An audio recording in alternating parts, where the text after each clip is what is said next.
नाम ज्योति है। मैं कक्षा 8वीं की छात्र हूँ। यहाँ पर उपस्थित सभी छात्र एवं गुरुजन तथा अभिभावक को मेरा सादर प्रणाम। मैं आपके सामने एक कविता पेश करना चाहती हूँ। यथा मुझसे कोई भूल हो जाए तो मैं क्षमा प्रार्थी हूँ। पहली सारी याद ना पर कर्तव्य सर्वोपरि रखा, त्यागशील शंकर को जिस तरह जीवित रखा, बोलो कहाँ तक टिक सकोगे यदि राम सा संघर्ष हो। कल मुकुट जिस पर साजना था, अब उसे सब कुछ त्यागना था। निर्णयों के द्वंद्व से एक बालपन का सामना था। वचन भी थामना था, आदेश भी मानना था। किस तरह सोचो स्वयं को धर्म पर तुम रख सकोगे, बोलो कहाँ तक टिक सकोगे यदि राम सा संघर्ष हो। प्रजा तो बस राम की थी, दुनिया उसे तो जप रही थी। वचन ही था तोड़ देता, धर्म ही था छोड़ देता, पर पीढ़ियां क्या सीख लेंगी, राम को चिंता यही थी।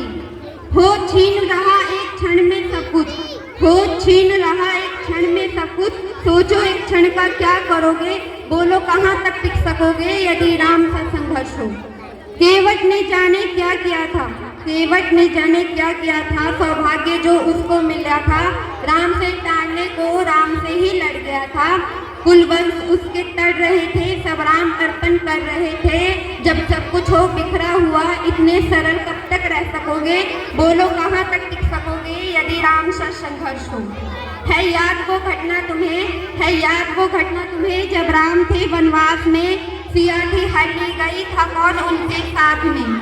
कुटी जब सूनी पड़ी थी, दो भाई और विपदा बड़ी थी, बोलो ऐसे मोड़ पर तुम धैर्य कब तक रख सकोगे, बोलो कहाँ तक टिक सकोगे यदि राम सा संघर्ष हो। वह तो स्वयं भगवान था, वह तो स्वयं भगवान था, पर कहाँ उसमें मान था, किरदार भी ऐसा चुना जिसमें सिर्फ बलिदान था।